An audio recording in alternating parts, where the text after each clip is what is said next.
the visual parts of the brain. It's a fascinating paper she just came out with, and guess what? Our frontal cortex up here is used less. Here are behaviors we're going to have to make some accommodation for. Screaming when the fire alarm goes off. Well, maybe take the kid out before the fire drill. Tantrums in a supermarket. And these problems are going to get worse when they get tired. You know, we're going to have to try to, do some interventions for that. These are real things we're going to have to do something about. I can't tolerate scratchy clothes. And I'd say, well, how would you like it if you had to have sandpaper in your underpants? You wouldn't be able to tolerate that. Some of these kids have atrocious handwriting. Their handwriting's just all over the place. Well, there's a reason why keyboards were invented. Let them use one. You know, you want the kid to become literate. And I don't care about touch typing. 2 fingers is just fine. And problems with fluorescent lights. These are real things that we have to accommodate. This stuff we don't have to accommodate.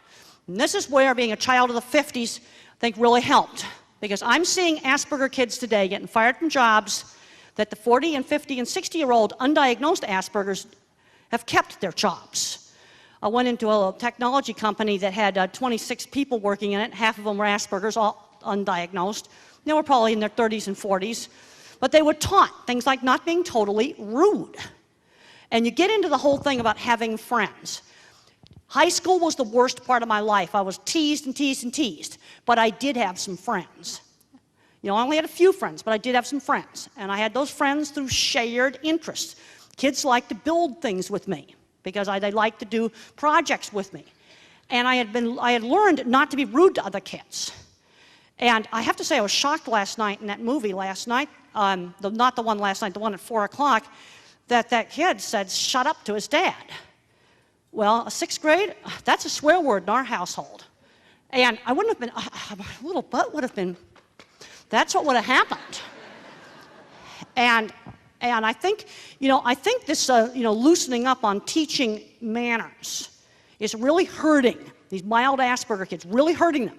And it hurts them more than it hurts the normal kids. The normal kids can kind of muddle through it. Table manners. I mean, I had to learn how to sit nicely, and yes, I did have to sit still in church. Did I like church? No. Sometimes you had to do stuff that grown-ups wanted you to do. And there weren't any sensory problems at church because we had an organ. If it had been a rock and roll blasted out church, that would not have worked. There's no way I could have tolerated that. Another big thing is absolute consistent discipline between home and school. Let me tell you, I tested those boundaries. And I knew just which house in the neighborhood that I could do something really naughty like glue a door shut. I wouldn't do that in other houses in the neighborhood.